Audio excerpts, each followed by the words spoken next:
reason Ibrahim Traore is standing out today. Ibrahim Traore has come to actualize everything that made them unalive Muammar Gaddafi. So please watch this video. As you are watching it, be sharing it and be commenting your opinion. God bless you. No one was like him. When told America wanted him dead, he laughed. When warned that NATO was circling, he refused to run. While others sought exile, he stayed. He was Muammar Gaddafi, loyal to Africa, fiery, and utterly fearless. But most dangerously, he had a vision the West couldn't allow.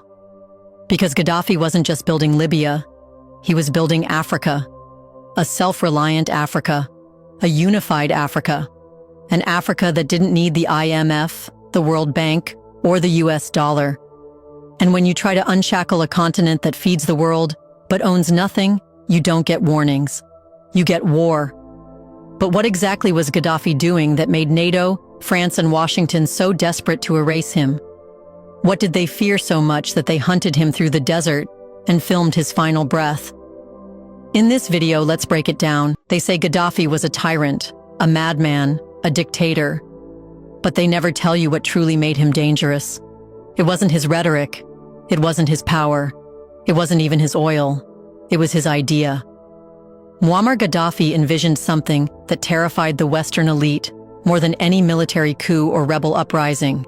A united Africa trading with the world in a currency made from its own wealth, gold. A gold-backed dinar, free from the chains of the dollar and euro.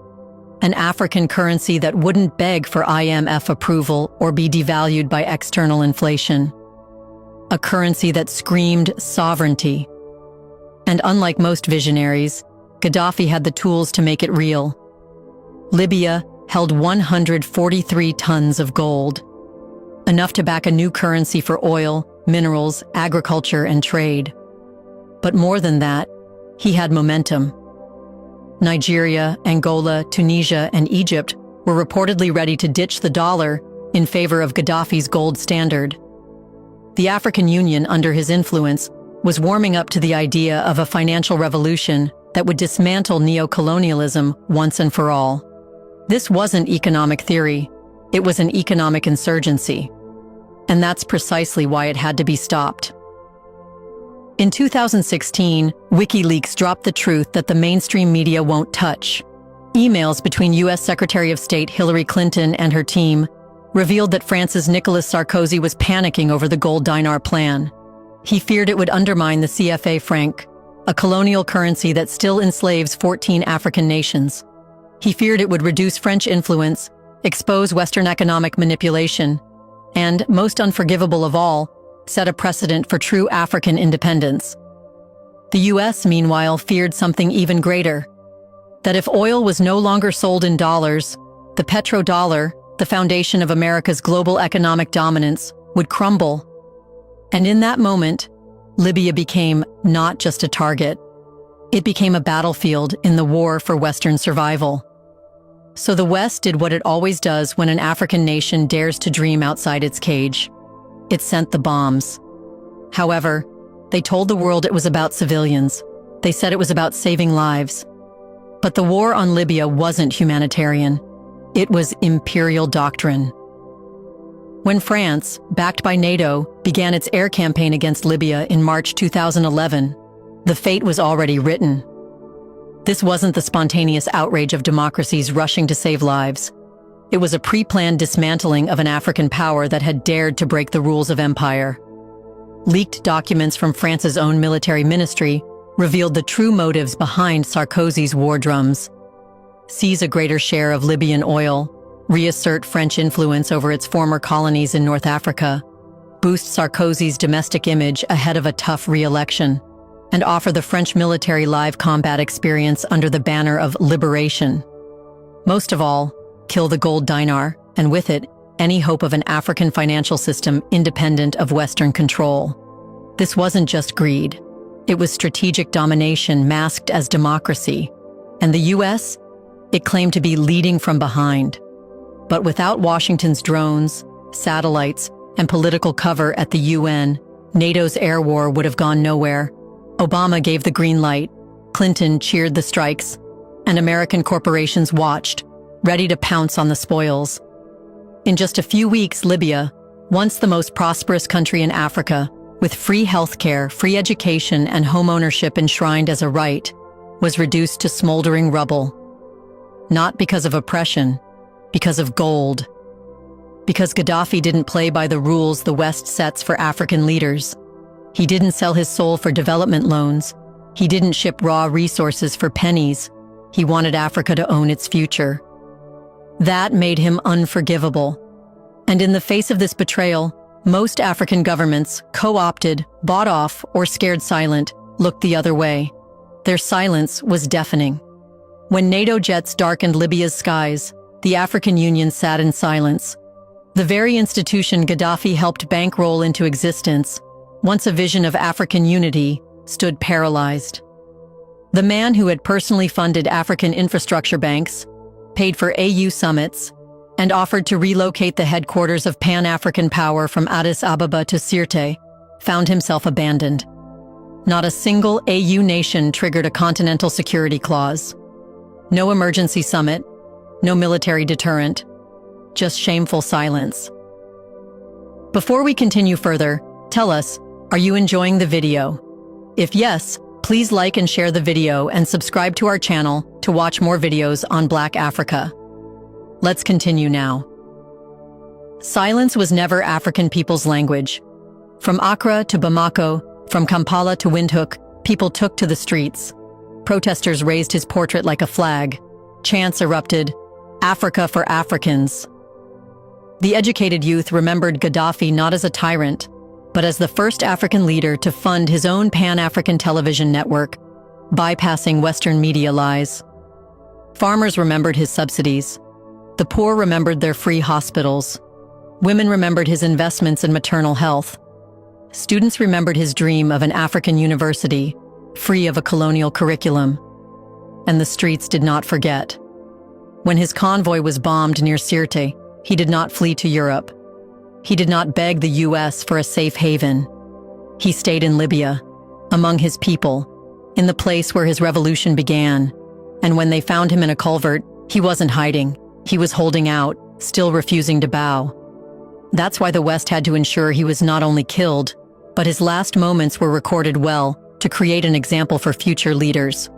On October 20th, 2011, a living African head of state was captured alive. Bleeding, yes. Wounded, yes. But conscious. His captors, a haphazard mix of rebels, NATO-backed mercenaries, and foreign-trained commandos, dragged him like prey. And in broad daylight, they tore Libya's sovereignty to pieces, stabbed with knives, beaten with rifle butts, shot in the head and chest. This wasn't the chaos of war. This was an execution dressed as a revolution. And then came the gruesome parade. Gaddafi's body, along with that of his son Mutassim, was thrown into a refrigerated meat locker on public display. Cameras were invited, children were brought in, selfies taken. The West, silent. The UN, speechless. The same institutions that supposedly uphold human dignity watched Africa's strongest defender be turned into a circus trophy. This was never about democracy. This was a warning to every African leader who dares to challenge the empire. But here's what they failed to grasp. You can kill a man, but not an idea. They buried Gaddafi, but they couldn't bury the spark. Today, as Western economies drown in debt and the dollar trembles under geopolitical pressure, Africa's once silenced whispers are turning into coordinated voices. In 2024, Burkina Faso, Mali, and Niger threw out the French military and began negotiating trade in local currencies. The new gold refineries, the local investment banks, the push for sovereign currency systems across the Sahel, they all echo Gaddafi's abandoned dream. China is encouraging yuan-based trade in African corridors. Russia is backing new financial platforms. BRICS is expanding and now talks openly of a commodity-backed currency. This isn't a coincidence. This is the aftershock of a vision that was never allowed to rise. However, ironically, Libya, once the model for Pan-African success, is now a fractured war zone. Slaves are sold in markets. Warlords backed by Western arms divide the country. Schools, once free, lie in ruins. The man who gave the poorest Libyan family a free home was replaced by chaos called freedom. But that collapse wasn't a failure of Gaddafi's model. It was proof of how far the empire would go to stop it. Now, let's stop pretending. Muammar Gaddafi wasn't assassinated because he ruled for too long. Not because of elections, not because of human rights. If that were the standard, then why are dictators in Saudi Arabia, military juntas in Thailand, and surveillance regimes in Israel still fated in Washington and London? No, Gaddafi was targeted because he spoke the truth too often, too loudly, and too unapologetically. He didn't just criticize the West. He funded Africa's breakaway. From telecommunications satellites that freed the continent from $500 million per year European rents, to a Pan-African airline that undercut French aviation monopolies. From financing anti-colonial movements in Angola, South Africa, and Palestine, to exposing the World Bank and IMF as neo-colonial tools of economic enslavement. He wasn't just talking, and that's what made him dangerous. He believed Africa deserved more than pity. It deserved its place at the helm of global affairs. And in a world of cowards and compradors, that kind of love for one's people is criminal. His real crime? Loving Africa with action. Therefore, they killed him in a drainage pipe. But he still walks through every revolution. From the rise of Ibrahim Traoré in Burkina Faso, to the revolt of Mali and Niger, to the death of the CFA franc, Gaddafi's spirit is rising from the cracks they tried to seal. Every African leader who says no to a World Bank loan, every African nation that chooses local production over foreign dependency, every farmer who demands fair trade, every student who reads Sankara, every activist who dreams of an Africa untied and unbought, they are the continuation of Gaddafi's story. He was not a perfect man, but he was an African fighter. And long after the NATO jets left Libya smoking, his final message still resounds. I lived my life for Africa. If I must die, let it be known that I died for her freedom. They killed him. But Africa remembers. And the question now is no longer why they killed him.